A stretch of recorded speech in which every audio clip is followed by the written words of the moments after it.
Hey, can you hear me on here, by the way? Forgot to do this. Okay, everybody, welcome back to the Monday Not So Live show. I'm your host, Mappy Davis. Cheryl is here. Dave's joining us later. And we're going to dive right into my favorite topic, which is the not so secret rule book. And we've had a lot of chats about what goes down in these pre race oral briefings. And I just so happen to have someone who was there this weekend in Warsaw. Welcome to the program. I know him as Marcus, but you may know him as Debo. Welcome to the show, my friend. Dzień dobry. I think that's good day in Polish, but I'm not in Poland anymore. I'm back home. Good to be on.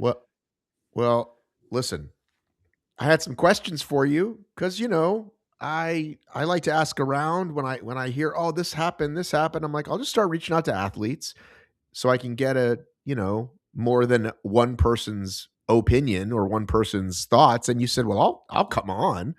So first of all, thanks for coming on. And I think we want to start with trash bins, right? This is the big thing that came up this weekend. If you have not been paying attention, a team was severely penalized for, as far as we can tell, leaving garbage on the course, specifically the rowers, which is everybody's favorite place to gel up, right? Your partner's in the rower, you're standing there. So I guess where do you want to start? I mean, do you want to start with how the rule is explained? Do you want to start on your thoughts on the overall situation? Where do you want to start? Elite 15 athlete, Marcus Wallace. Sure. Let's start with the prior races, which were sort of the regionals, DC and London. So I was in the briefing for DC, obviously. And that briefing, they basically said, we know it's in the rule book, but as long as you guys dispose of these things, just sort of, if you're running on the corners, toss them to the corner and it's fine. So they were clear on that it would not be a penalty. I think in between that and this race, then there was a bit of the community upheaval. So with that, they thought, okay, well, if they don't want us to have like special rules for the elites, then we're going to follow the rule book as written. So then in the briefing prior to Warsaw, they were very clear. It would be a 2-minute penalty. I think they may have said something like, we don't really want to do this, but that's what it's going to be for this race. And then with that 2-minute penalty, they also showed us on a map exactly where there would be garbage cans. They took us on a walkthrough in the venue and pointed to the garbage cans. So they made it, I would say, as clear as possible. They even said, as if we see you attempt to throw it into the garbage can, but you miss, it will not be a penalty. So overall, in any briefing I've had, they have made it very clear to the athletes how they will be enforcing it and what the penalties would be. For the record, those of us on the call anyway, me, Dave, and Cheryl, I don't know about the general public, but we're okay with a separate rule book as long as separate rule book is in fact printed and clear and available to all. Having the separate rules is not the issue. It's you telling us kind of when you feel like it, when there's a separate rule. That's the issue. Correct, Cheryl? Yes. My question to Marcus, the team that was penalized, they were in the meeting and heard this. Yes, everyone has to be in the meeting or else they would not be able to race. Okay. I didn't know if there was a men's meeting and then a women's meeting. So no, we all met together the night before the race. And some of the things I've heard from additional athletes were it was brought up, like it was talked about a lot. It was joked about, like, can we try trick shots into the garbage cans? And also someone said, I forgot, I should look at my text, but it was like fucking hammered on. Like, there's no way you didn't hear this part of the rule, is what, like, they really were going out of their way to say, this is what happens.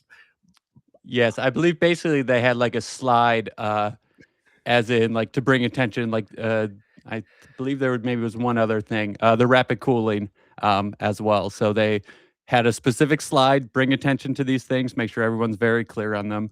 Generally, if there is a deviation, like from the standard race or the standard rule book, in anything I've been in, they have been very clear on that.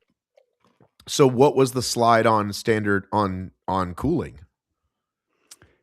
I believe it was sort of the same where we said it was okay in prior races, but it will not be okay going forward, or at least at this race. Are you? I didn't pay behind? attention to that. It was 50 degrees. No one wanted to rapidly cool themselves in there. Well, apparently that's why these world records were set, by the way, according to the cool most of the weather. general public. It was very cool. The night before we raced, watching the individuals, I was looking around, and I would say at least 50% of the spectators had on winter jackets. Okay. So it sounds to me, and you can tell me if I'm overstepping my bounds, but we have been calling for an elite rule book, and it sounds to me like they are not going to do an elite rule book. It sounds like they've decided they're going to stick to the rule book as stated for elites going forward. I believe they may have said something about there being something in the works as far as that, but I think that's also the point of these briefings. They are mandatory. Obviously, it's not something you could do at scale for like a normal HYROX standard race with 15, 20,000 people. But when you only have these small groups, it does make it possible to address all these issues. So at least from an athlete side, I've never had issues with any of these rules. I know even before the penalties, obviously that running down the lane and just cutting the lane, they usually, if they have that in the race, they have a diagram on the screen that shows a straight line down and then a turn. And then they have the next slide and it shows an angle across. And if you do this, it will be whatever the penalty is. So it's always very clear for those little things. So what you said, first of all, you're a little behind. Can you like leave and come right back? Because it's showing you as like he's behind for you, right, Cheryl? Like about 5 seconds, what he's saying. Yes, he's coming Okay. through clearly. So, and you know me, I just would rather talk than. my audio's good. Your video's good. I'll be right back. Okay, thank you. I just, big part of the audience is a YouTube audience, and we want to make sure that they're okay. And it certainly bothers me. It's hard for me to focus. So we'll see. Okay. Hopefully, if this fixes it. If it doesn't, it doesn't. Yes. I should have at least one other elite athlete on later this week to talk about this separately. Just so you know, because again, listen. I usually will reach out and say, if you want to be anonymous, you can be, but let me get your thoughts. What did you hear? Because obviously those two gals were very upset. Uh-oh. Hello? He's okay, there. you're better. That's amazing. Yes, much better. So for now. So again, back to the cooling, it was we know we made it okay for Cole, but now we're going to go back to saying not okay. I don't, it's that's the part that I think is frustrating. It's like, just like I said, it's just print a rule book. So did anybody seem confused on that? Was there any questions raised when they said that, the cooling thing, or did everybody just kind of let it? I do not remember any questions being raised. I don't drink water. I've never wanted to rapid cool. So to be honest, I was not paying as much attention to that one. So maybe that could have slipped over my head a little bit. I'm wondering, the thing that I keep thinking about is that this week we saw, well, there he goes. This week we saw a massive penalty for some incredible athletes, and they will not be on the start line at World Championships because of it. And yet there will be people on the start line at World Championships who did not incur a massive penalty, but did the same thing, right? Like they broke rules that were in the rule book that were just not enforced. And that's what seems to be, I guess, the most concerning to me, that to switch horses midstream. I don't know if you got a sense for the elite athlete sentiment about this, or if you all were just fine with the way the rules were doled out for this particular major as opposed to others. I really don't think it's bothered anyone. Like I said, they're so clear on everything that we all know the rules going in and what is and isn't allowed. Can I ask a general question on, and again, this is your experience, and I'll ask others the similar question. By the way, Dave's here. Welcome, Dave. We knew he'd be here later, but he's here even earlier, so great. So, is the general mood in these things? None of us want to be here, but we have to, so let's get it over with. Kind of like, what I call like the driving and like the, what do you call it? Defensive driving class. Like, you guys all are bored and you're like, okay, cool, because we all know the rules? Or is there general interest and general feedback and like people raising their hands and asking questions? Because the last time I was in the room was the 2022 World Championships, if you can remember that far back. And it was all a little bit gooser. And like, again, the fact that I was even allowed in the room. But there was a lot of questions because that was still like, do we have a personal judge? We didn't know anything back then. So do you guys give a shit, I guess is what I'm trying to say? Or like, are you guys really locked into, is there a new rule? Or is it like, all right, let's get this over with so I can go back to eating, sleeping, or doing a shakeout run? It's been pretty quick recently in my experience.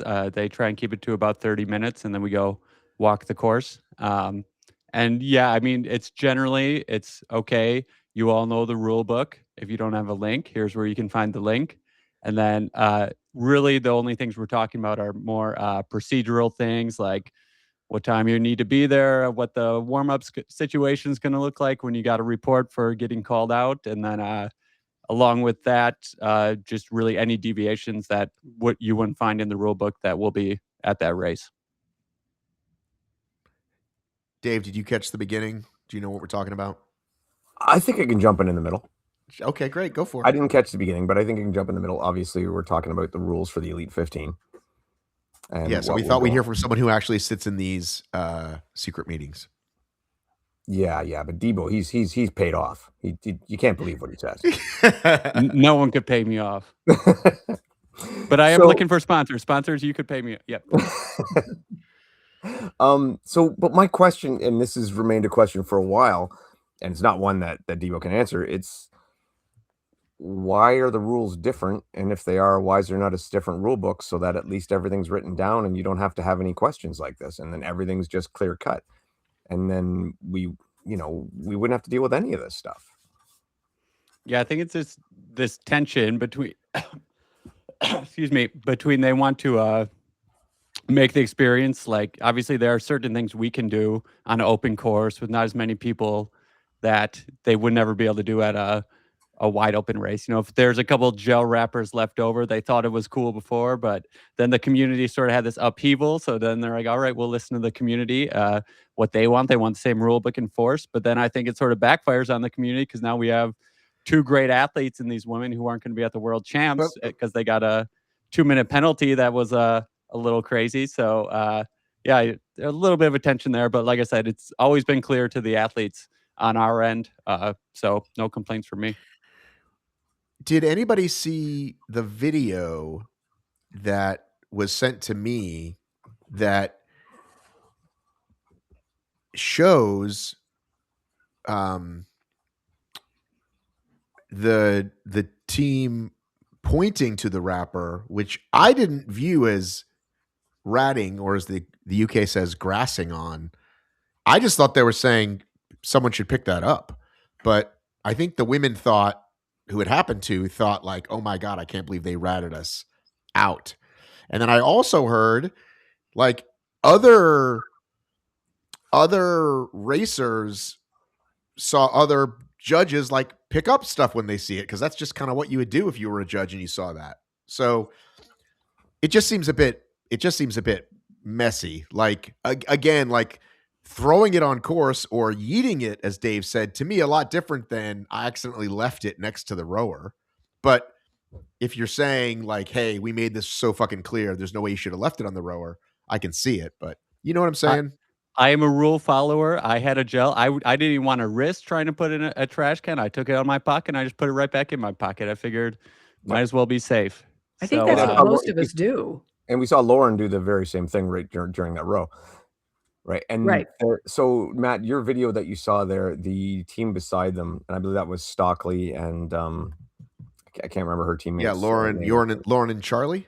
Yeah. So they actually picked up their wrapper before they left. If you keep watching it. So there was a point where they had theirs on the ground and then they pick it up and leave. But then there's another one that's not seen quite in that video behind them that you don't see them drop, but you don't know where that came from. And I have heard from more than one athlete that there was a lot of other stuff like being discarded, but that's hearsay. So and none of it's neither here nor there. It's just a matter of it. I think all anybody wants is just the consistency. If it's consistent, no matter what the rule is, I'm fine with it. Just as long as it's consistent and it's called across the board. Okay, so Marcus, my question to you is the consistency in your mind the communication that you're getting verbally before these races? In other words, prior to this race, was the verbal communication, yeah, we know littering is in the rule book, we know rapid cooling is in the rule book, but we're not going to enforce that for your bunch. And then the message in Warsaw was, we are going to enforce it. Is there consistency with that, where they have always said what they're going to do, even if it was or was not in the rule book? Does that make sense? For sure, this whole littering issue, they were very consistent with that. Rapid cooling, I don't remember if it was really addressed in DC, but then it was addressed here. So that's the only one I don't have quite the recollection of. Okay. So in DC, they said, look, we know that littering's in the rule book, but we're not going to give you a hard time about it. Yes, they made it very specific. I can't remember someone like asked a question that prompted that, but I do remember them saying, yeah, just toss your gel off to the side, try to make sure it's not on the race course, and you'll be fine. Okay. Yeah, I would like I said, I would just like that, just the straight rule book. And I used to be very strong stance of the rules for the Elite 15 should be same for the rules for everybody, mostly because time was a factor and then everybody should be playing under the same rules. Now that that's no longer a thing, if the Elite 15 have a bit of a different rule book, I don't mind. I just want it written down. Well, one of the questions that's been asked, and Cheryl put in the notes, and I'm curious to your thoughts, Marcus, what happened to the grid? I agree. That doubles men's race especially was crazy. I mean, it is coming back. I know the stadium. I was talking to some guys. Some guys thought there might be some sort of grid in the stadium. But after that, every elite race is going to be on the dedicated Elite 15 setup going forward next year. So at most, there's going to be one more elite race without the grid setup because, yeah, the burpees, the lunges. I tripped on a judge in front of me on the lunges. I had my judge yelling at another judge. It gets quite hectic out there. But we were told this is what we were told at Worlds in June. The plan was always this year, the first two were going to be on the dedicated Elite 15 setup, and then they weren't going to have it at the stadiums because there isn't really a venue next to it that they could do that. And then, yeah, so that was the plan all along this year. Okay. So it will just be a little weird that they introduced it and then took it away for these last two. It'll be interesting to see this year then if they go that way, which I think is a great idea. I assume they're going to be going back to stadiums. So it'll be interesting to see how they tackle that and how they handle the setup then. Yeah, I'm not sure for because running in the stadiums is pretty awesome, but yeah. I'm not sure if that's going to be saved just for regular events then, and then elite will be different. With the rumored locations for the first two majors of next year too. I'm not sure if they have big stadiums there. Would you like to share said rumors? Haven't you guys been on Martin Enthoven's site? He has a date slider, and there's a date in September with a piece of pizza, and there's a date in December with a cup of tea. So the site you're referring to is the one that I like so much. That's the current, we assume it's correct, leaderboard with points. Yes, it is a great site, but he has those as a little Easter egg in there if you look hard enough. Look at that. Look at Martin Enthoven. What a cutie. And if you put the dots together, there is a race in Rome in September, and there's a race in London in December. So would either one of those be on the traveling list, Marcus? Unfortunately, if it's September, I have a partner who has a wedding that he is standing up in that weekend. So we shall see. All right, I missed that.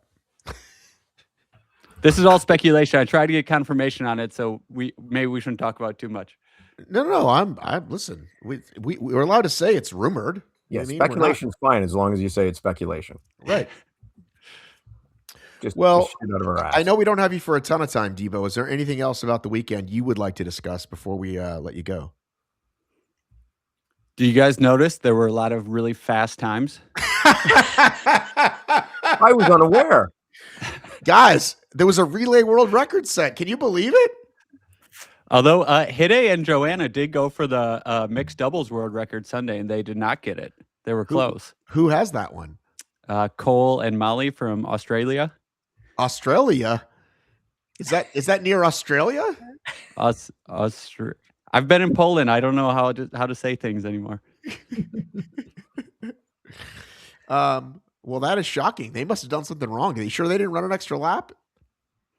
I'm not sure which factor it was that contributed to it. I think it was really just if you had like the 5 top factors to make a fast course, they were all like perfectly optimized on this. So it was the perfect storm of everything. Cool temperatures. Let's go through the 5. Temperature. Let's see. Temperature, probably the coldest venue we've had yet. Okay. The sleds, incredibly easy. Okay. Let's see what else. Well, always the open course for sort of the elite setup. Okay. I never quite know what's the fastest as far as if you want like a longer first lap and shorter last, but it was short first lap, short last lap. Maybe that is also contributes. If you saw the wall balls at the end, the wall ball, a short run after the lunges, and then it was literally just like right off the track. There wasn't even really a rock zone. It was a separate entrance. There are so many things that could contribute, but obviously world records don't just get dropped down that quickly. So apparently, according to the audience, it's a new sport, so it just should happen all the time, just as it did in running. In running, it was always dropping by, a minute in the early days of the marathon. All I know is that really amongst the athletes, we all sort of just joke about it. I mean, like we're talking before the race, like, yeah, if we don't PR, it is not going to be a good day for us. So we better all PR. I mean, I think there is a little bit of frustration because, I mean, when you get to this level, you could train if you're on the actual same course, same conditions. It could be 6 months of training and you're lucky to take 10 or 15 seconds off. So it's really, you can't use like these times as like a guide to how your training is going anymore. I mean, you can use head to head, but then that's obviously depending on other people and how they're also feeling on that day. So that's maybe one of the only frustrations with it. Obviously, if times actually mattered, there would be a lot more, but it's nice that we do not have that anymore. I got one more question about the pre-race briefing and the rule standard. Running path from the wall balls. Do they mention it? Do they care? Because obviously for the regular races, it is a no-go under the rig. Oh Lord, rig. Thank you. But for the elite 15, I saw many people do that. So yes, is that addressed? This was addressed. Yes, when we were at the wall balls walking through, I know someone asked, can the partner run under the rig? And they said yes. And then I asked the question, well, if the partner can run under the rig, can the guy who's throwing the wall ball also run under the rig? And they said yes. So yes, they were very clear with that as well. So I knew it was close. The team ahead of us beat us by a second. Team behind us, we beat them by a second. So I was doing like 98, 90. I was yelling to Dawson, run through the rig. I'm going through the rig with you. So yeah, we had a plan for that. And yes, it was clearly addressed. Again, and I'm great with that, but for Christ's sakes, just let us all know. Like, I think the biggest thing with that is that the judges, if you also notice, the judges were probably an additional at least like 5 feet back from where they normally are. Yeah. So I think they're just trying to make sure that there's no obstruction in that path. Again, no problem with it whatsoever. They want to do it. They want to do it. That's great. Just lay it out there, because the change from race to race to race to race, I understand changes when a certain venue dictates you need a different change, right? Like maybe there's a big column in the way, so you can't run around a certain way or something along that lines, or slippery floor or something. So you have to change a rule for that specific venue, but these rules can be consistent throughout. And it's frustrating as a fan to watch it and then have the rules be different from race to race. Like if we watch hockey or football or whatever, and the rules changed every race, every game, it gets frustrating as a fan. Yeah, but I don't. Are these really? Are they rules, or are they just like little procedural things? I'm not. Well, I mean, I'm not sure. I never watch and think of it like, oh, they're running the wrong way. Like that seems more but like I gotcha think type I'd things. equate it to this, like say a line violation, and like I'll use offside in hockey, whereas the rule is the foot needs to stay on the blue line all the way across. If it was, it needs to just touch the blue line at the front. You know, it changes your perspective of how you see the play and how you yell at the television, which is part of the joy of watching sports, right? So I would just like the consistency in it written down. And the thing that I've been saying a lot is what the result of a lack of transparency and consistency gets you. And that's, as the stakes get higher and higher, how much worse and worse it gets. It's not like, oh, well, that's going to go away. So now we're about to have the world champs with, we assume more money than ever, and certainly more eyeballs than ever. And the last thing you want is, an uproar. And is there a really good chance it happens somewhere in the 4 big races, men's, women's, singles, doubles?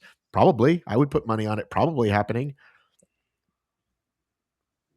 I guess, let me ask the last thing, I guess, when you said this time the penalty is 2 minutes for littering, but it's not normally? As in before, they just told you dispose of it wherever, and they never really discussed penalty because I don't think it was going to be an issue. So they verbally changed the rules mid-season.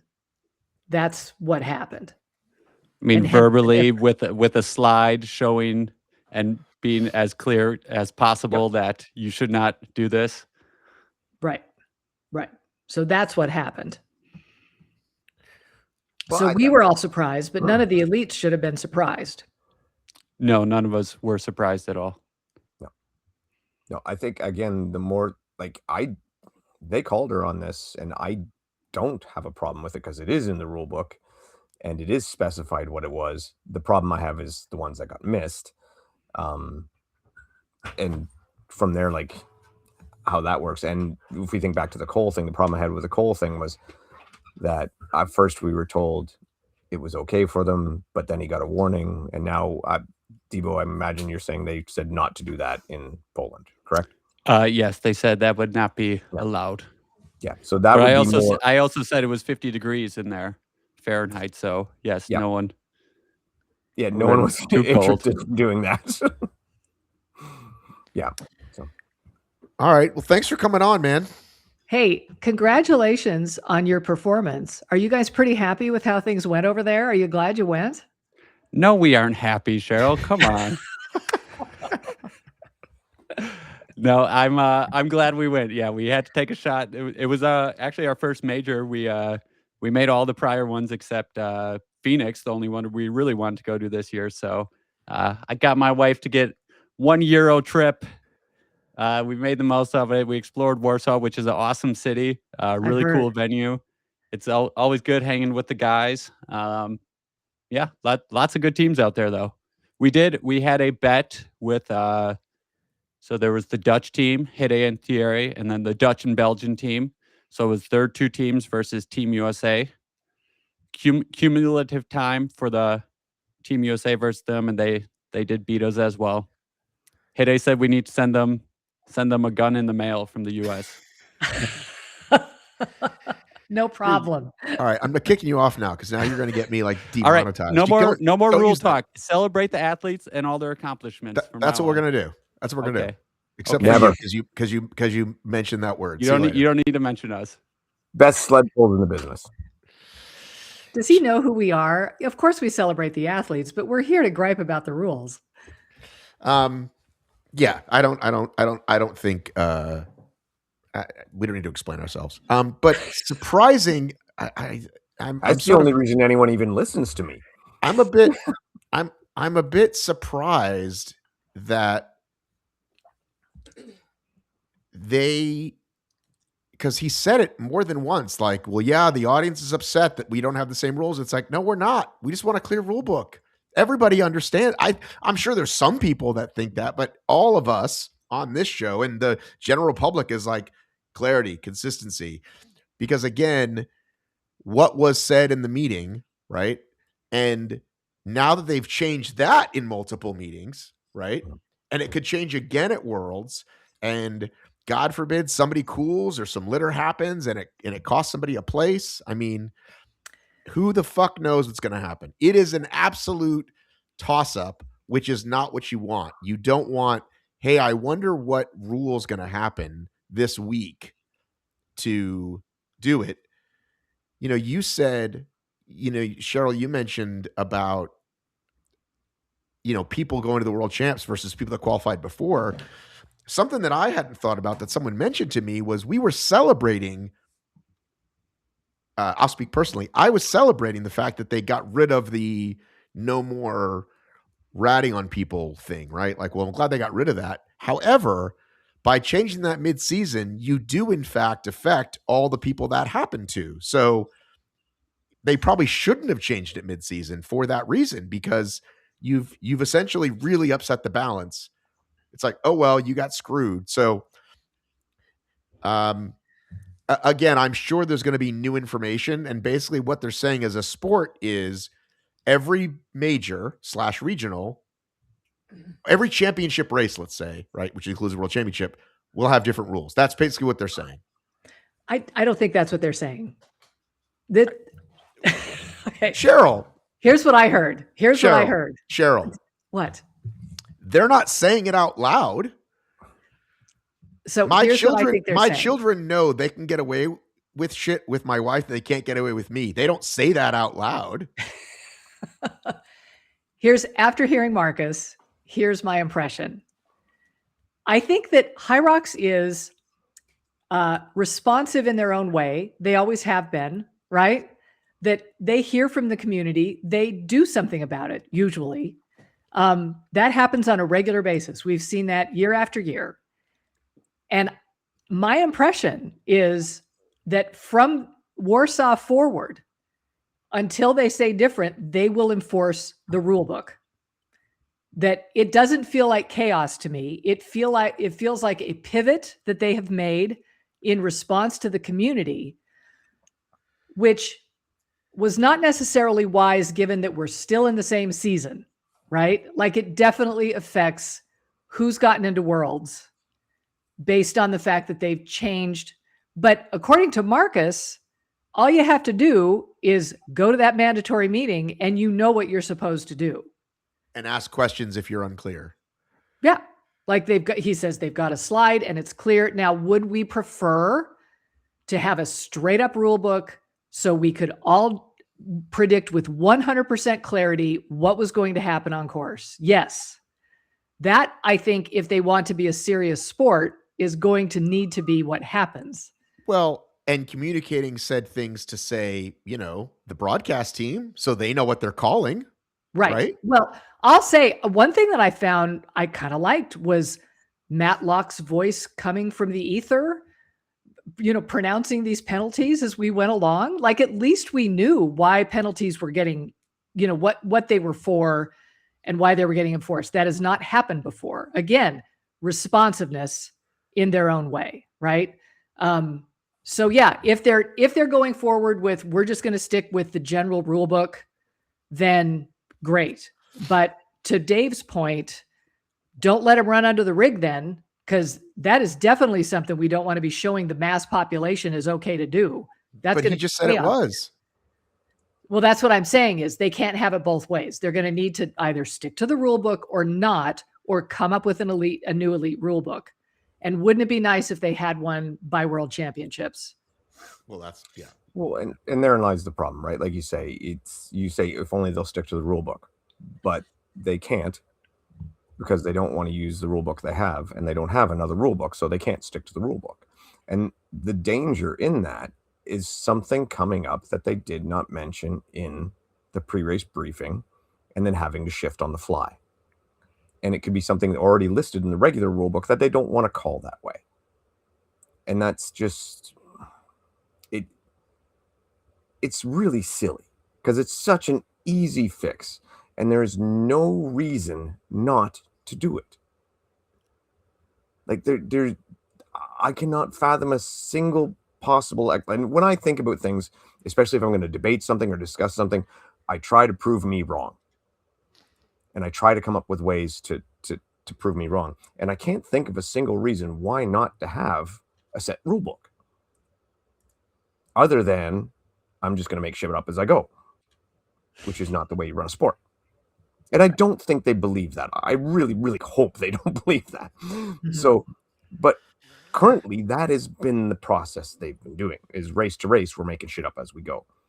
When they should just be state a rule book, follow that rule book. And if that rule book is not to your liking, you change it at the end of the season. Unless something is obvious was missed or is dangerous. You don't think they could have a rule book by World Championships? Not a chance. I can write you one today. That's what I mean. Well, no, they could. It is not. Trust me, it is not going to happen. Is it very possible that after Worlds this happens? Sure. Or even at Worlds, maybe they present it like, "Hey, we've done these. Like, here's your majors. Do we get all the majors announced? I couldn't remember. Did we get the locations announced, or we didn't? No, we don't have any major announcements yet. No. At Worlds last year, I'm trying to remember what the big announcement was. It's after Worlds. At Worlds, they told us about regionals, though, right? They said there's going to be 4 Worlds and 2 regionals. That sounds about right. Because I remember there was a big announcement and no LCQs anymore. I was trying to think what the changes were. So, all right. Well, let's move on from there. I got one more question, just because you just brought it up. LCQ versus regionals. Now that they're all done, what do you think?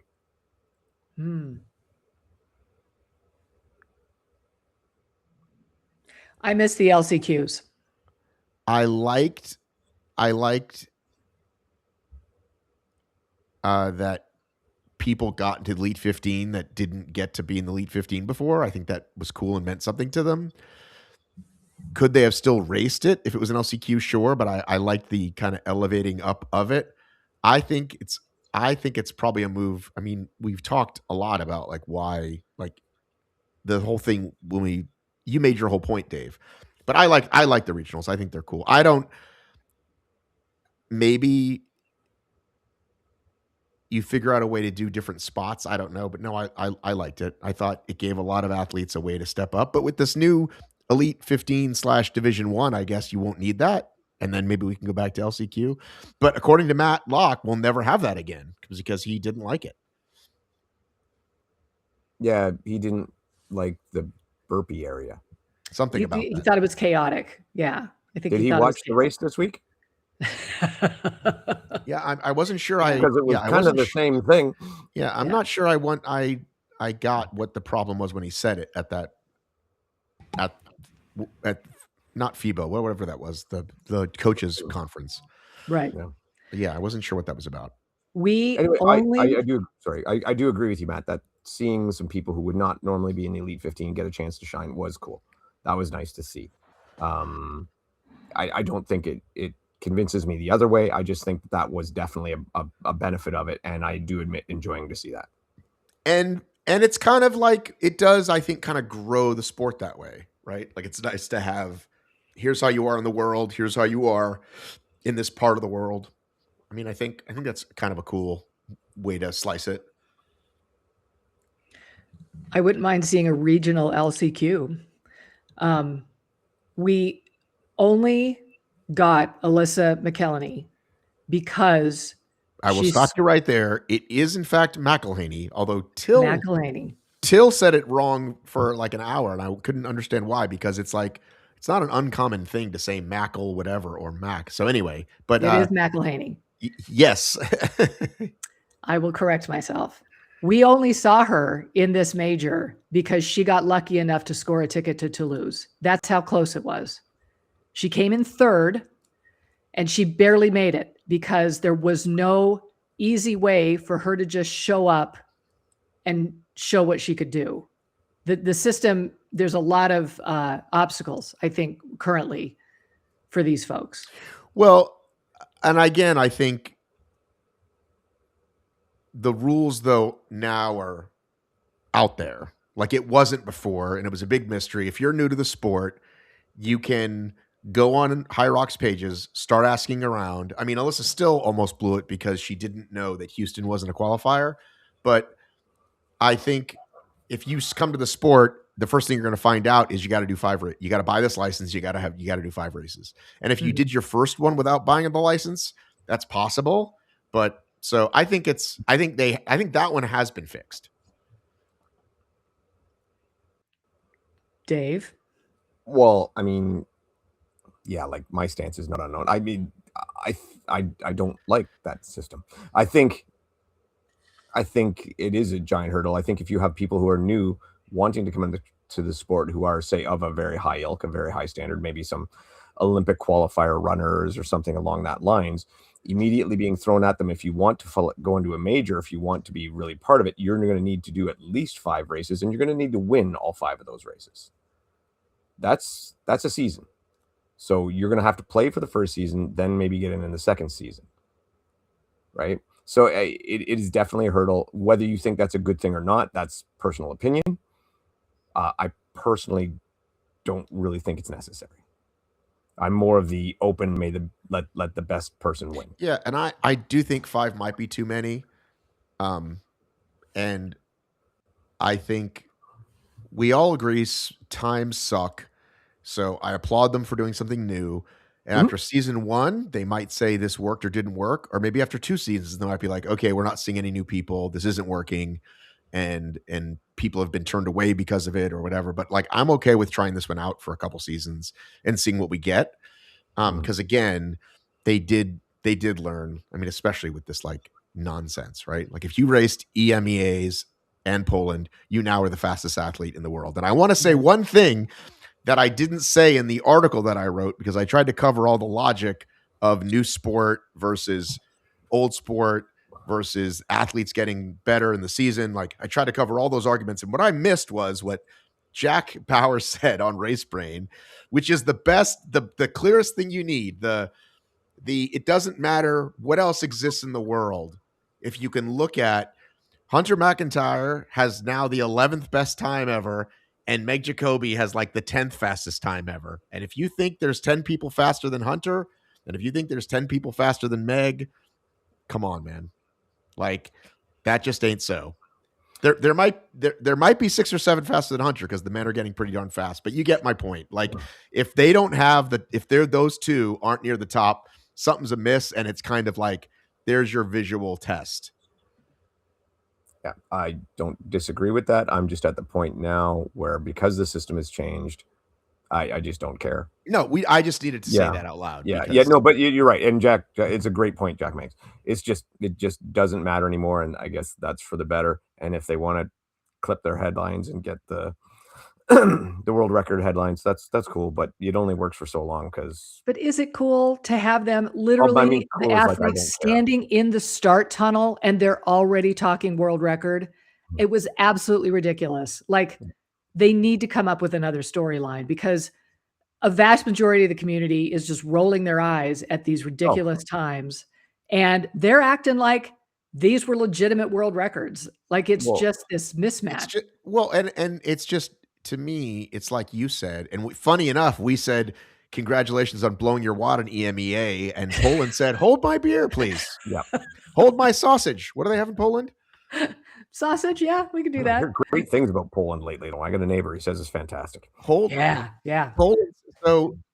So we will now say it again. Forget we said last time. Hope you enjoy your records. Hope you enjoy making that your storyline and putting that in your, somebody brought up a great point on the whatchamacallit, on the comments. They're like, you might get rewarded for that from a sponsor. So if you have 3 or 4 sponsors, like, congratulations. They all just gave you an extra $5,000 or 10, or who knows. I don't think it's every athlete and every sponsor for every athlete, but I'm sure some of them are smart enough to have that in there. as a thing. But again, congratulations, it's never happening again unless they just want to keep doing it and their world record becomes 42 minutes. I mean, Yeah. like, unless they want to somehow keep racing to the bottom. So I don't want to put words in anybody's mouth because I don't know him very well. I think I've maybe had one conversation with the guy, but watching after Alex's race and him having his post-race interview with Lauren and her mentioning the record, he looked almost embarrassed to talk about it. Yeah. And he quickly diverted to, you know, just winning the races and this and that. And I mean, showing class act guy, right? So nothing wrong with that. But he just, from the look of it to me, he seemed embarrassed to talk about it. And that's and that's the thing, right? Like to celebrate the sub, whatever it is, right? Mm-hmm. Like the first woman to go sub this, and when Meg first broke, what was it, 58? 50. It never happened, right? Like, and now we're all just like GTFO, right? Get the fuck out of here, you know? Oh, okay. Now, so yeah, it's kind of and maybe it'll resettle, right? Maybe they don't get broken for a couple years, and then there's something to celebrate again. But yeah, it's like, as you said, lazy storytelling. What do you mean, Cheryl, by different music? I missed what you mean by that note. I didn't hear a single AC/DC track the entire weekend. Did you notice? They didn't do Thunderstruck at the wall balls? No. The women started with like the theme to Gladiator. There was Linkin Park. There was Michael Jackson. There was the 20th Century Fox theme while the guys were doing wall balls. It was interesting. Different. Somebody got a hold of the track and they did something different, and it was really interesting. I don't know how I feel about it because now I'm so triggered by AC/DC music. See, I like that it became a thing. I like that we got the Chicago Bulls thing for the start, and then we got Thunderstruck for the finish. Like, I heard Thunderstruck the other day on the radio, and I was like thinking about wall balls. I thought it was really cool. It's so triggering, right? I'm gonna ask. I didn't know how I felt about it. I just thought it was interesting. I'm gonna ask Coach about that if he noticed. Well, like I said, I'm all for anything that brings on more Linkin Park. I'm down with that. Okay. Which Linkin Park? Oh gosh, don't ask me the name of it. I just know what it is. It's the regular Linkin Park song. What is that song? You know. In the End. Yes, In the End. That's what it's called, right? Anyway, they're running around the track and that's playing.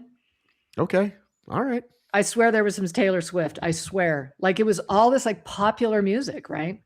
Yeah, I got to say I like music when I'm racing. It's cool. Like, you get yourself singing, but I am against this era that we're in of you cannot play any song unless it's this new dance version, right? Like they take any pop song, any rock song, and it's this mashup thing. And it's like an occasional mashup I'm okay with, but that's all you hear for 3 straight days at HYROX, and I'm just against that. So DJs, if you're out there, just play something by itself, right? Just a song, right? Just give me Dexy's Midnight Runners by themselves, not mixed in with some dance thing.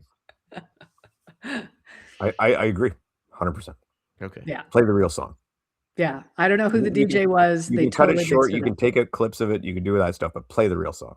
Yeah. Yeah. That's what we're used to. You also have drama and exclamation points. What's the drama? The word drama? The word drama. Yeah. In quotes. Till likes to say it a lot, if that's what you're getting at. Look, I can't decide if I think it should now be a drinking game. No, that's dangerous. Like, people will die. Nobody's driving home after these majors. No. It is a well-used word. And when he used it, when they were showing footage of Linda Meyer standing on the sidelines during the race, talking to her coach, frustrated, right? She did not have a good day. No. And he's using the word drama. I felt like that was a little tone deaf. I'm not so sure the word fits with most of the stuff that's going on. And yet it is used an awful lot. And I've become awfully sensitive to it too. Now that I notice it, I'm noticing it more and more. And I would just vote that they get out their thesaurus and find something different. Yeah. And they fear the word controversy, so they have to fill in drama. Yeah, and maybe that was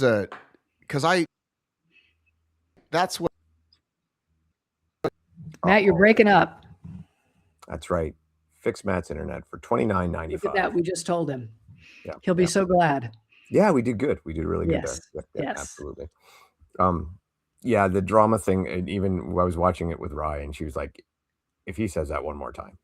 It gets really old. Yeah, it's tough. It's tough. And now we've all noticed it. Yeah, and I'm surprised. Did you hear anything I said, by the way? Not a word. Not a word. Nope. Go ahead. Say it now. I figured out the problem, by the way. I have my doubts. Given that it just happened. Well, here's why it just happened. I thought the problem was the Wi-Fi wanted to switch between the Wi-Fi and my phone. So I'm like, I'm going to go on airplane mode, and it solved it. And then I took my phone off airplane mode to send that text to Kyle, and it came back on. So I think that might be the problem. I think as long as I go on airplane mode, I said, listen, talking through 4 races, hours and hours of live stream, it's not an easy gig. I've done it. You might repeat yourself. So I give them some grace. But yeah, let's find another word. Yeah, and I mean, we talk online all the time, right? You go back and you hear your own verbal cues of things that you repeat yourself that you go, oh my God, that's fucking annoying. And I'm surprised that this has not been something that Till has stumbled across and said, oh, wow, I say that a lot.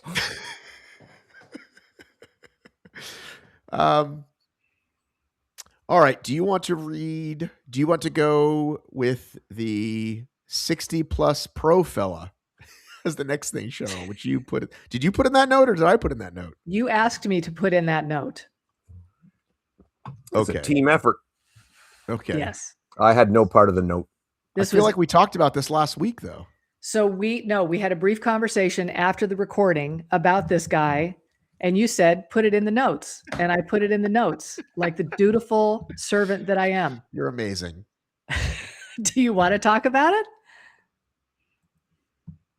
I'm not sure I do. Why don't we go to, can we talk about DECA? Yeah. And maybe we'll come back to it.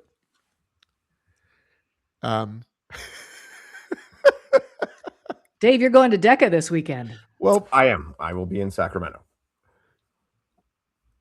So it'll be your first race of the year. Yeah, my first fit of the year. Yeah. And we've got the new stuff. So I'm excited to hear from you the new production value stuff. Well, definitely the production value I'm interested to see, but we all know I don't care about that. I'm more interested to test the machines and to see how those feel and how they affect things and go from there. I'm sure I'll like the bell. I'll go hit the bell. That'll be great. I like bells. The bell's really fun. Yeah, exactly. And that's cool. So, I mean, yeah, it'll be interesting for me to see. I was in Sacramento last year. I had a really good time at that one. I like that. There was a really good crowd. Sacramento was a nice race last year. So I'm hoping we have similar again. Yeah, but it will be different. I saw a post by DECA that the volunteers are going to be largely made up by the folks from the Jericho Project, which they tend to do every year. At least when I was in NorCal, those guys were there. Mm-hmm. Do you tend to have an easier time with judging and volunteers there? There seems to be a really good pool. Do you want to tell people what that is? So do you know what the Jericho Project is, Dave? I think so, but I think that you're probably better to explain to me because I probably won't do it a great service, but I know that I've worked with people here in Las Vegas where they're just in a place in their lives where they're trying to get their lives put back together, and so they join with these organizations that kind of help them get on their feet, physically, emotionally, spiritually, that sort of thing. Help them get back on track. And the Jericho Project is one of those organizations around Sacramento, and I will say.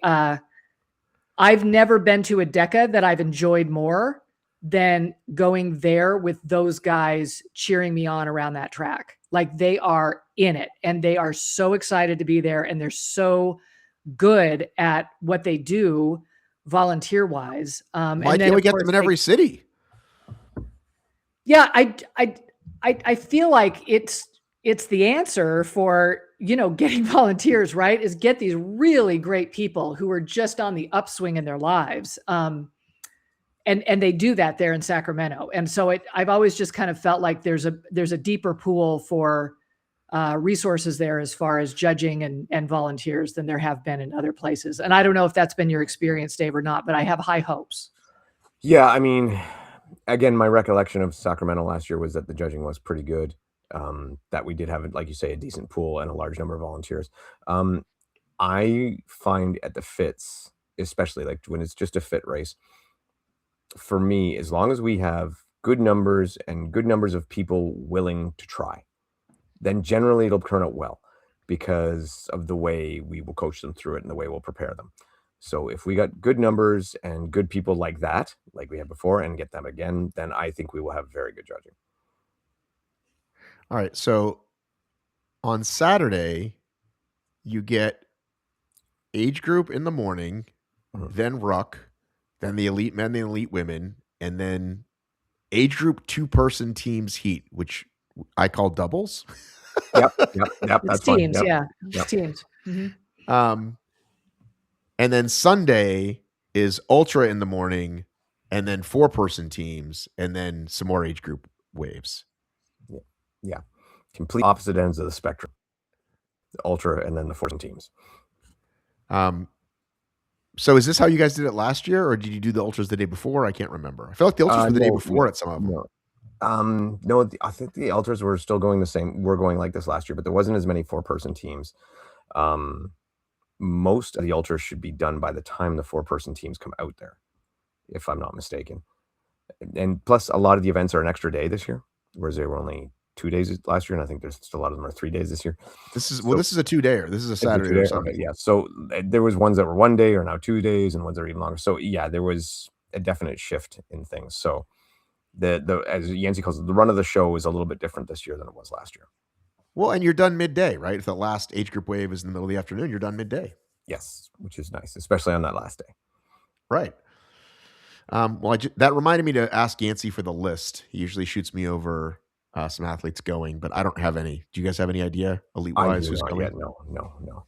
I've been pretty busy. Most of my questions I've been getting about DECA have been about Toronto. So, yeah, we have a lot of people ready to go here. Yeah, I haven't heard of anybody. I mean, Dustin will be there. He's gonna show up and lead the group, but I haven't heard of anybody else who's going. It was Grayson and Katie in Anaheim. That was it. Well, and they're closer to NorCal than SoCal, right? They're in Idaho. Right. I would say there's probably a good chance they'll be there. Yeah. Well, listen, if they keep up with what they kept up with last time, you'll get paid that day. So maybe if you're not signed up yet, go snag yourself a DECA check. True. And get paid in Spartan bucks.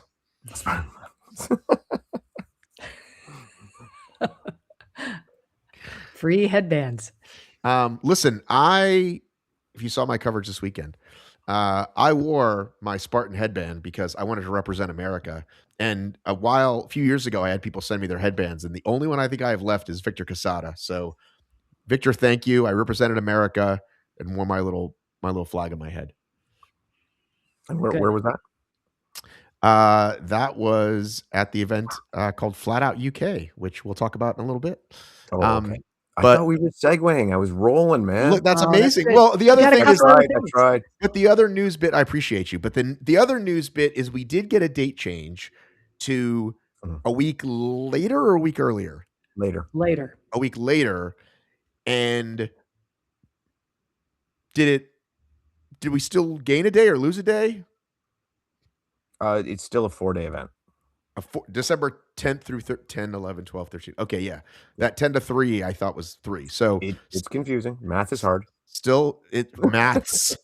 Dave, it's the maths. Oh, yeah, you've been in the UK, so it's maths. Yeah, I'm basically a UK resident, you guys. I mean, I don't know what to tell you, but I just go over there. So I say maths. I say... bloody. Why bloody? Yeah, like bloody hell. Right, exactly. Yeah. Call everybody cunts. See? That's Cheryl's favorite new word. See? A new date. Suspension in hockey. I wasn't I was like kind of no NBD, right? Because it's still kind of the same time of year, but and they hadn't told us the city yet, so you couldn't have bought the tickets yet, right? Although I think I know the city, but we're not going to say here. Okay. It's hugely helpful, though. Having a venue, yes. No, not having but the date change is hugely helpful. Because why, Cheryl? Because it was going to be on the same weekend as HYROX Anaheim. And that was going to take the West Coast people out. It was going to be really hard. But what about now it's Nashville? What about Nashville? Well, I didn't realize that's Nashville too. So they're just picking all the HYROX weekends. There's like 3 weekends of HYROX in December. HYROX is every effing weekend from September to the end of the year. Well, it might not even be Nashville. Somebody pointed it out when they announced the date change. Like, well, that's HYROX, whatever. But no, I think Anaheim is a very well attended, and yeah, it's probably would have been a tough one. Our SoCal friends are very supportive of DECA. They tend to go to the World Champs. It's traditionally the biggest turnouts is from SoCal. Yeah, right. So it was going to be hard for them. But that's not why they changed it. I don't think that's why they changed it. No, why do you think they changed it? I would assume because of a venue issue or something like that would be my guess. They would never. I don't think they even think about. They should. Well, now that HYROX has so many bloody events, yeah, for sure. See, bloody. Anyway, NorCal, I found out there is again no OCR report coverage. There will be no OCR report coverage until World Championships. They did the Dallas City race, though. They did. They live there. I mean, Jason lives there, so. Yes. By the way, raise your hand if you knew there was a Dallas City race until this weekend. Did you know that we had like the city whole concept? They'd only messed around with a couple times. Like it was in Maryland once. I had no idea we had that until I saw the post. Like, oh, cool, they're doing it in the city. No, I found it on YouTube. It was going live. They were covering it live. And I brought it up just as the lightning storm shut the whole race down right before the finish. They just had to stop the athletes. But did they let them finish later? I didn't stick around. I had stuff to do. But I'm saying like I saw it on like the Spartan map comes out. And it's not Sprint, Super, Beast, or Stadium. It's City. It's a different brand. They race in the city, which is kind of a cool thing. Yeah, it was downtown Dallas. Yeah. They were running around the streets. But yeah, nobody knows about them. Well, let's hope the live stream helped. So sadly, no live coverage. You will count on Instagram stories from whoever is there. Is Bubbles going? I would assume so. He goes. Anybody who's listening to this, if you can hear the sound of my voice, I will happily reshare some stuff. You send me some fun, decent stories. Yeah. DECA does a pretty good job of doing some live stuff. You know, Robin. No, of course. But I'm saying if you want additional, whatever. You know, I would do the one-man show thing again, but I got shit to do. Well, you're busy being the head. You're busy being the head, whatever the fuck you are. I have no idea. Well, here's what I suggest you do, Dave. Just bear with me. Head of accountability. Just stay with me. What you should do the night before the race, you need to pull the elites into a room. Okay. Have a presentation ready. Change the rules. Circles and arrows and slideshows, and talk to them about what's different to them. Then they race. And then anything happens, just tell us later. Oh, we don't really give those the different rule books. I do pre-race briefings with the elites, most races. And I'm going to wager that there's more cursing in my pre-race briefing than there is in the HYROX one. When I do doubles, okay, am I allowed to change the bike seat for my partner? Yeah. Am I allowed to change it to? A lemon? Yes. Am I allowed to change the damper? Yes. Yeah, I feel like all those things should be allowed. I'm not sure why they're not allowed at HYROX. Why would it matter if you changed your friend's damper or tighten their shoes? I don't understand why you're not. If everybody can do the same thing. I don't know. Because you don't have those rules, right? I started out half kidding, but now I'm being serious. No, not those particular ones. No. Like you can tighten shoe. Where do you make them stand? Like HYROX is very specific about where they stand. Do you guys do that? Generally have them stand behind, like mostly this comes up with the rower, and generally just have them stand behind the rower so that they're, and not behind the rower, sorry. I guess you have to interpret what is the back and what is the front of the rower to understand this. So let's say where the screen when you're is with a in the woman, front. Dave, do you determine which is the back and which is the front before or after? Like, Well, yeah, there's a slideshow and there's a dry erase board and there's a lot of stuff going on. You know, why would I have to determine what the back rotate and the front? 36.2 degrees. There's a lot of maths. Why The would I have to, pre-event briefing is the most important part. why would Right. I have to determine what's the front and what's the back? That's Well, because pretty obvious. I'm telling you, you're telling me, you're asking where they stand. So if I tell you the back of the rower and you don't know what part of the rower is the back, you don't know where to stand. I think you should use stern and aft, So left and right. or bow and stern. Bow That's is the front. Yeah.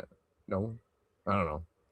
Man, my dad's rolling over his grave. He was in the Navy. I should know this shit, You should know this shit for sure. but I don't. No. Yeah. So generally they stand at the back of the rower. Good spot where they can receive the tag and yet at the same time be out of the other athlete's way. And that's why we have the judges stand in front of the rower so they're completely out of the way. What do you But think? then they can't see the screen. You're gonna do the leanie. Ah, Yeah, I can't see why that's an issue.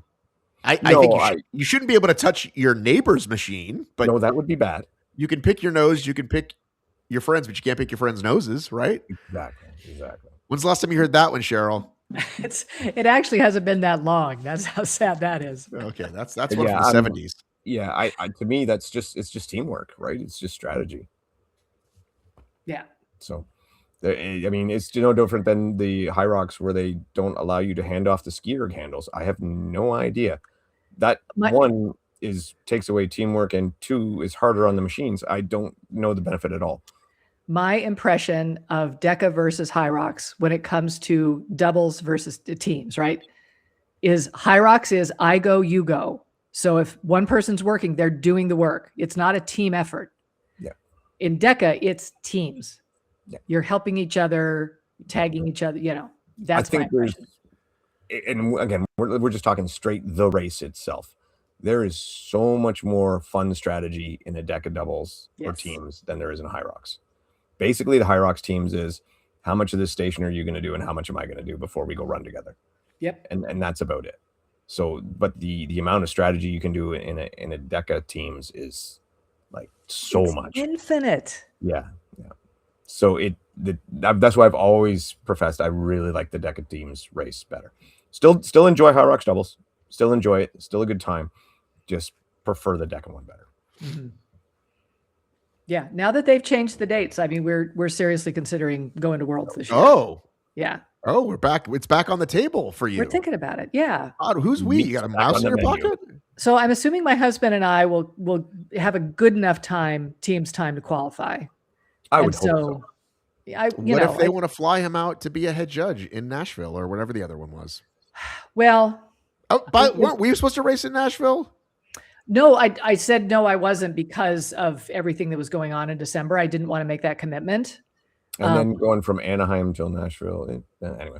It was going to be a lot. And to do HYROXes, like I can't do that many HYROXes in a month. My dance card is getting pretty full, Cheryl. I'm just saying. I know it is, but I was going to do Anaheim and then I'm going to do Vancouver possibly. And so I can't have 3 HYROXes. Are you just threatening Cheryl that it would be hard to replace you? I'm just saying, people keep asking, and I'm like, I'm super busy. I got a lot of people I got to, you know what I mean? Like, Cheryl, you're at the top of the list. I don't want you to drop down. Listen, you have no idea the number of conversations I have had lately with people where it always leads with, I'm committed to one partner this next season. And guess who that is? That's you. Okay, then forget what I said. Okay. It's all you. What you tell me when you want to race, I'll be there. Boy, you were ready to bail on me. No, come on, Cheryl.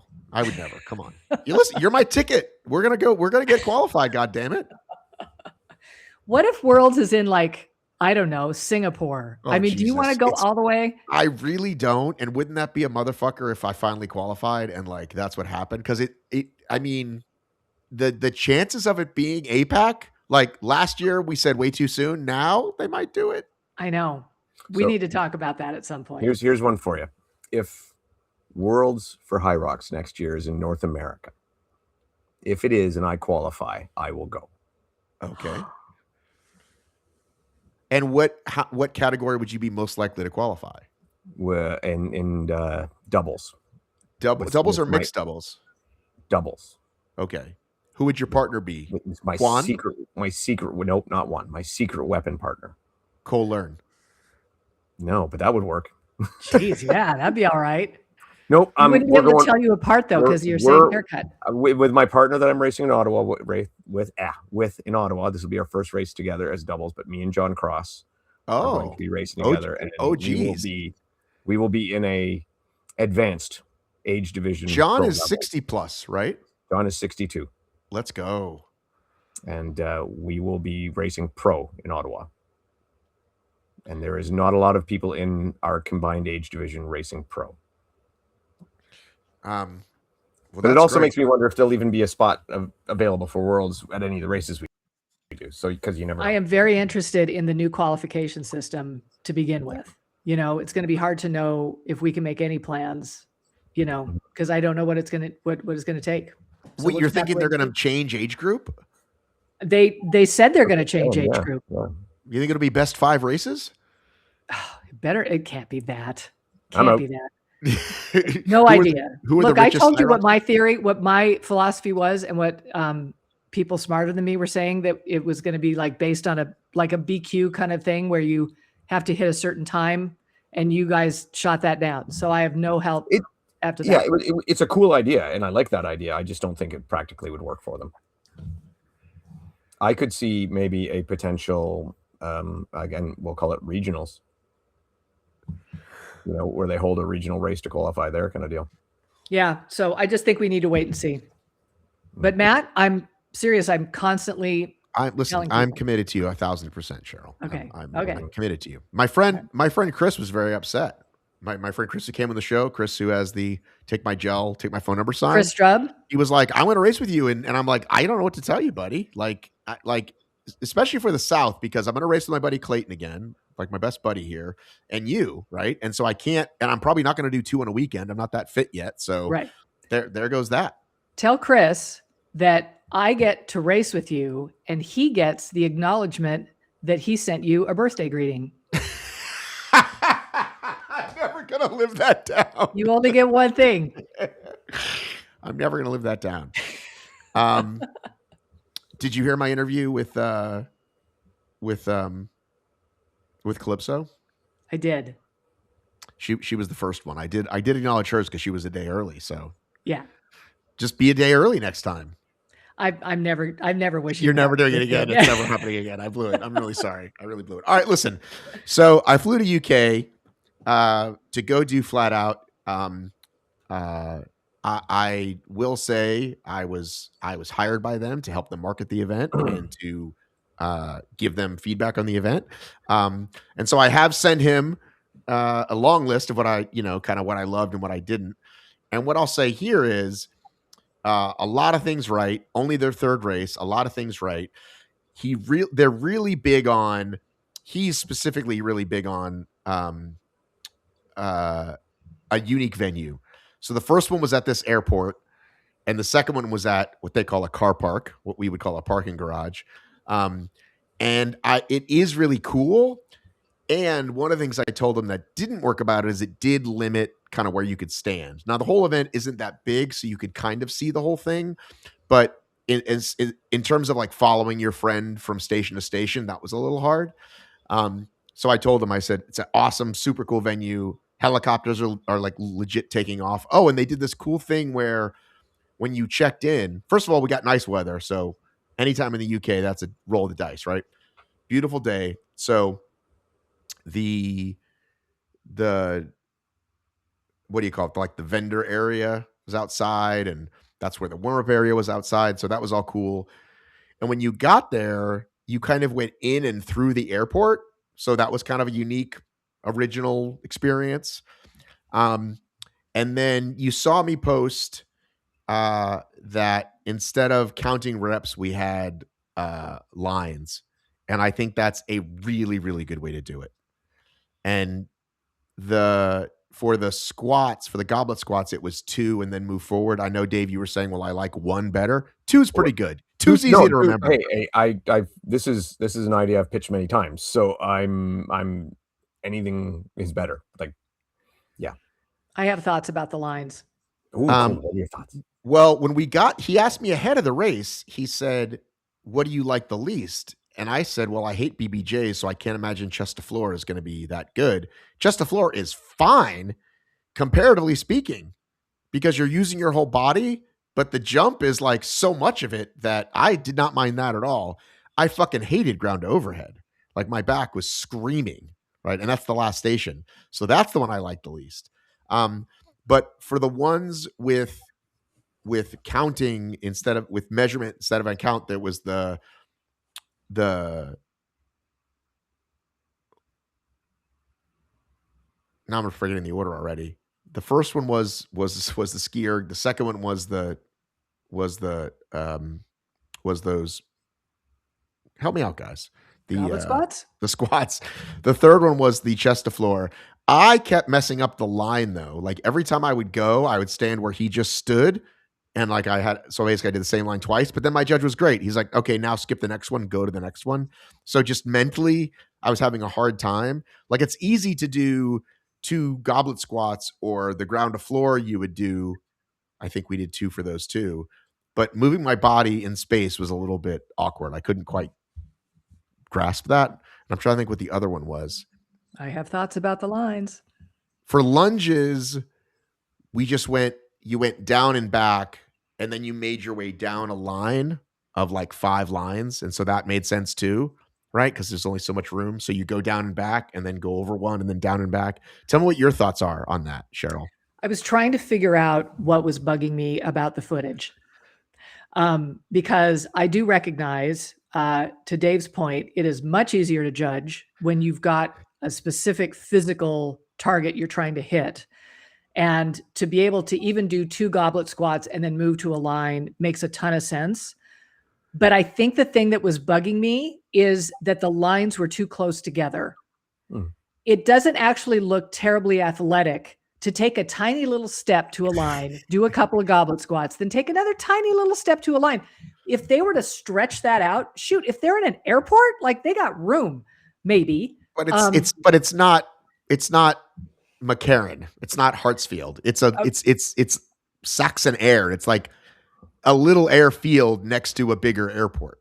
Got you. Anyway, the lines are too close together. I think that's what kind of tripped me up is it doesn't look athletic. Like I'm trying to picture, I don't know, Cole Learn doing that race. Yes. And now I hear what you're saying. Right. And I think it does again. And I told him that in my notes and we'll talk about it some more, that he likes, like, let's just not be in another fucking convention center. Let's do something cool. And so I applaud that. And if it's going to limit what you can do space wise, then it's kind of, and like the farmer's carry was like, I think we did 2 laps. Like it's the tail wagging the dog, right? Like you still like, want it to be functionally yeah. Sense. It shouldn't be the venue that's determining this. And so I would say, and like your chest to ground, way easier if the lines are farther apart. Yeah, that part was a little. So I would say that would be, it would be far more athletic to stretch these stations out and still keep the same concept. So I don't know what Dave thinks, but that's what I think. I agree. So tell me though, and again, I'm not super familiar with this event. So tell me the layout of the event and then I'll tell you things because I'm already thinking of things here. Just following what you've both said that I would maybe adjust a little. All right. So first of all, 1 lap course. We love a 1 lap course. Yeah, right? That's fantastic. 800 meters. Mm-hmm. And it did kind of wrap around, kind of funky, but it kind of worked. I mean, you went around, you're around the course, you're outside, and you do kind of 2 kind of down and backs basically. And it's a little narrow. Were you going to get lost? You definitely weren't going to get lost for sure. The only issue is And I think it's 8 people a wave. So they had like, I think 10 machines and then 8 people a wave. And that way you have a little bit extra, something that's wonky. I never saw lines. And interestingly, they did relays first, right? Which is usually at the end. They did relays first. And I think the pros went last with the heaviest weights. I can't remember exactly when the pros went. But there wasn't a ton of people in pro. Pro is actually like, just like kind of in regular HYROX, it's the least done, right? It's the smallest amount of people. And in a race like this, a regional, smaller race, you're going to have even less, right? Of the people who are like, I am there to kill myself and break a world record. There were no world records acknowledged, by the way. I don't know what the records are for FlatOut, but we'll find out. So you're an 800-meter lap with a station in between each. Yeah. But again, the only issue was it was a bit narrow. So if you did want to do some passing, and that did come up. Like I was like, okay, you can't even stay on your left because there's kind of nowhere to go at a couple of choke points there. So your first station was geared? Well, now you're gonna make me pull it up. Let's just pull the thing up. Yeah, I want to know what it is. Well, because I should be able to fucking remember. I was just there. That's not my problem. I know. Okay, here we go.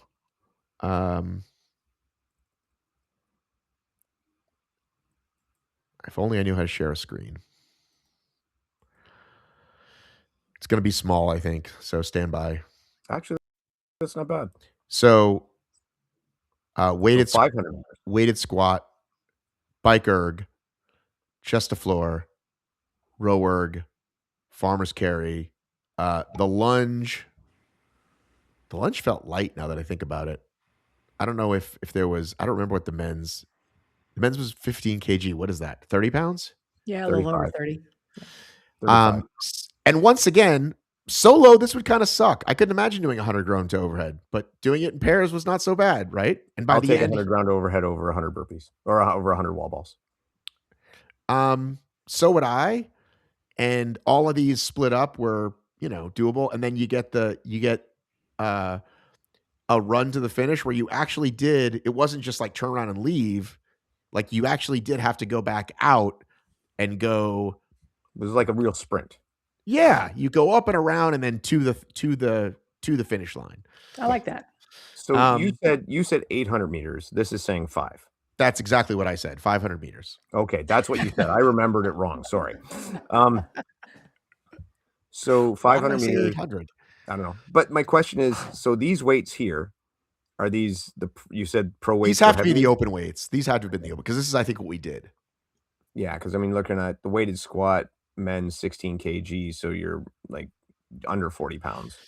Yeah, and I think what he was saying, that even for other than the pro wave, he said I pulled up the wrong one. Hang on.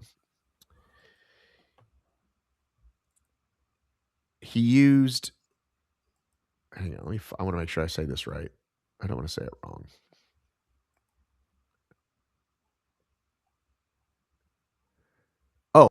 Oh, so first of all, a medal. Let me go get my medal. Ooh, medals. People are making medals for HYROX patches now. Oh, so like it's like a just a piece of steel with a Velcro on it, and you put your patch on it. Correct. Interesting. Isn't that ironic? It is a little ironic. What were you saying about this, about the patch? People are making medals for your HYROX patch. Well, these were very cool and separated by category. And like I said on my little story, very refreshing because you still got the patch, which everybody wants. But I think having a medal was a nice change because we hadn't had any. And it looks pretty cool, right? So let's see. What did I want to show you? There was a term he used for the judges that wasn't judges, that for the open that I liked, and it was basically like we're not going to bust your balls too bad. And I forgot what the word he used was, but it wasn't judges. And it's just sort of a context of like we're there to encourage you and have a good time, and very beginner friendly. You did see people of all ages. I did see an adaptive athlete. They did a kids race the night before, called FlatOut Next Gen. I got River a shirt from it, and I thought that was cool. Good name. If you saw the video for that, and they had two different ones. They had like the 8 to 10 and then like the 12 to 13. So that was cool. What other questions do you have? Well, so comments. When Cheryl says that the goblet squat then walking forward kind of doesn't look cool, I actually kind of agree with her. It doesn't look cool. Now that said, it's a different movement, but I think if you had a heavy sandbag on the back of the shoulders, squatted with that, step forward, it actually looks cooler. Or if you took, and this is one of my personal favorites, 2 dumbbells in the shoulder rack position and squat from there. That is a cool ass picture. I like it. So this video is actually this time lapse video is from the first one. Okay. That's a small footprint. I like that. But it is a pretty small footprint. So like I said, you can kind of see everything from one section, but you can't like go zone to zone per se. Okay. Still, to me, and this is just personal preference. If I was setting up one of these things, I would not have running and machines. You want one or the other? Yeah.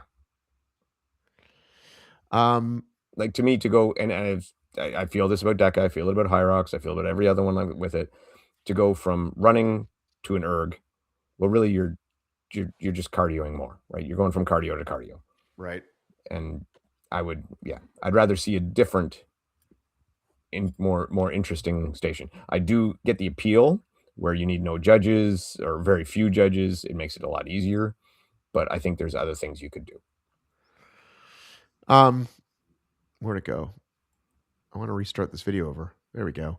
The other, speaking of they did have a nice little warm-up zone outside. Again, nice weather always helps. They did have people doing the massage thing before and after, and I always get treated before the race if I can, and they loosen me up and, need on my QL. So thanks so much for that. That's always a massive help. But yeah, it's a great little setup. And like I said, I would like it if you can follow around rather than just standing and watching. But yeah, it was a really solid event. I mean, obviously there are improvements to make, but at only their third event, I think they did a great job. So the ground to overhead, you actually did it? Listen to you. The whole thing. I was partnered up, and that's the one station that I made him do more work. Everything else we 50-50. That one we got about, I don't know, halfway through, and I was like, my back's done. Yeah. Okay. And I still, the only thing I'd like to see though is just the pro weights, just out of curiosity, if they have that. Right. Are you saying because I didn't do the overhead press or whatever at the well, no, 500? I know that the ground to overhead and the overhead presses are not your bag. No, and I clearly still have more work to do so that I'm not using my lower back, right? Like I gotta get stronger there, but I knew that with the doubles that I could fight my way through it. Also one of my favorite movements. So, well, also I was using Stride, who, as you can see, is sponsoring this program, and right before the race, he goes, "Do you want to have a strategy?" And I was like, yeah, it'll be fine. Like we don't really need strategy. Do you run together? Yes. And yeah, you do the runs together. And so it was like doing a HYROX for the first time. I didn't have any strategy, and I therefore spiked like a lunatic, and like I did no pacing at all. After we got done with the second station, I was like, I'm feeling great. Let's sprint. And so I did. And but we knew we were there for a good time, like a good time, not a good race time. Yeah. So we were fine with it. But yeah, I was supposed to learn from how can I improve? It's like, okay, well, the runs are shorter. So how can I push a little bit more there and still have good stations? But instead I don't want to find the screenshot, but yeah, my power thing looked like this, which is exactly how you don't want it to look. So congratulations to me to not listen at all. There you go. Yeah, looks fun. We have the LT games. Is that this weekend?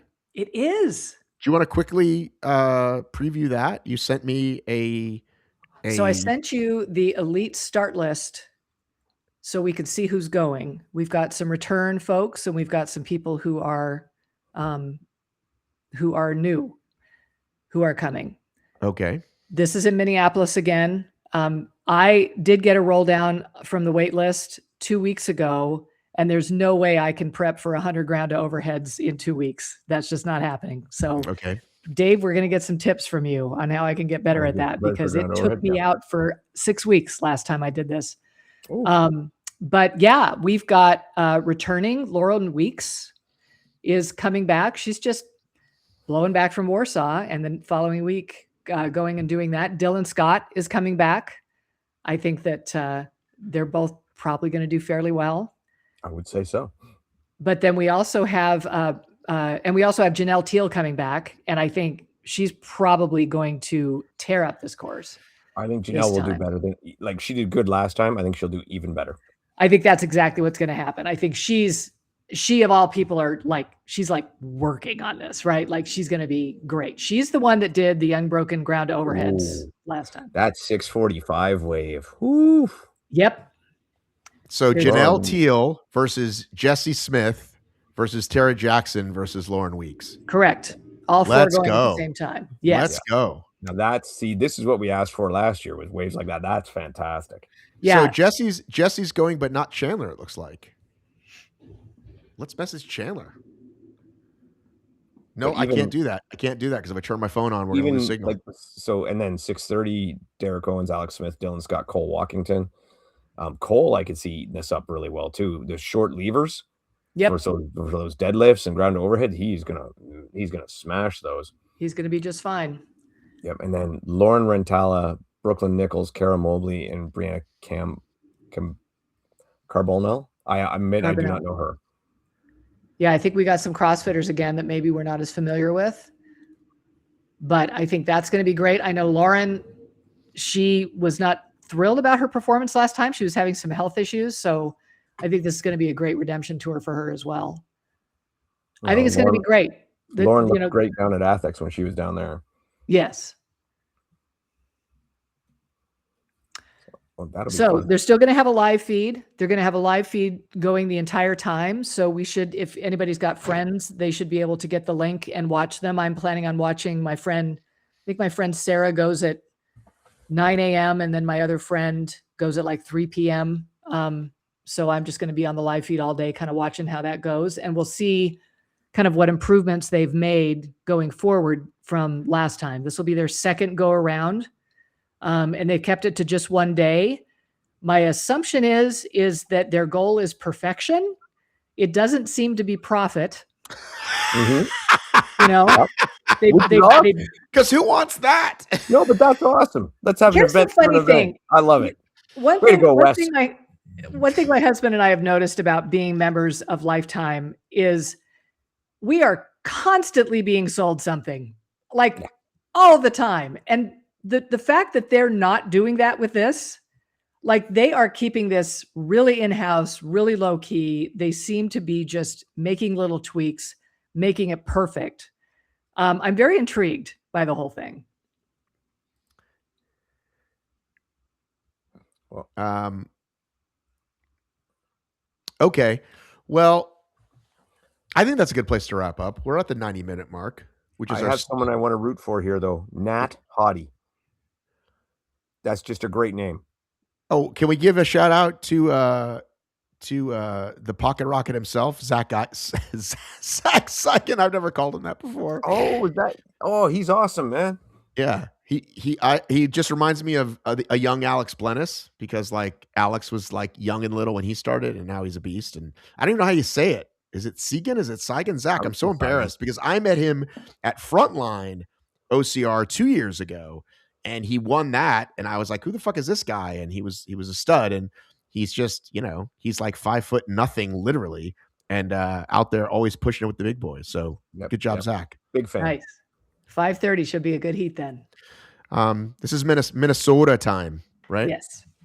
And yeah, Danielle will be there all day, from what I understand. So yeah, well, let's tune into the live stream. Yeah, I think so. I didn't realize I've got my shirt on from last time we were there, Matt, when they had the first event. And right underneath the LT, it's got Minnesota. So if they do it elsewhere, like, I can collect shirts. Right. I'm excited about So that. that means you're going to sign up and go because you love to collect a pretty thing. Look, this is the prettiest race on the ticket. It is the prettiest race, and so we will absolutely be there when we can. All righty, Dave. Wait. Have fun in. I got one more. Okay, sorry. One more. I got a small challenge. So last time I gave a challenge for anyone to poke holes in my system. Right. We had one guy go. So this is a different challenge. So I made, and this is not sanctioned by DECA, I made DECA Atlas X. Okay. Right? Which is basically DECA Atlas with the weights times 1.5. So I have DECA Atlas with more weight. More weight, yes. So I have 4 patches like this. All right. If anybody does it, if anyone you'll send does them it, a I'll patch. send you a patch. The Okay, first 4 people to do it. Do they have to live stream it? They don't have to live stream it. Some form of video evidence would be nice. I don't need a full thing. I'm not judging you. I just want to see you pull it off. Dave, if you get video evidence, I want footage of it on your stories because I think these people deserve it. I agree, and I dare say no one will do it. There might be one or two guys, but the plain fact of the matter is it's a little difficult to get the equipment together. So, all right. Thanks again for joining us earlier on. Debo himself, Marcus Wallace. Thanks, Cheryl. Thanks, Dave. See you next week. Bye. Take care.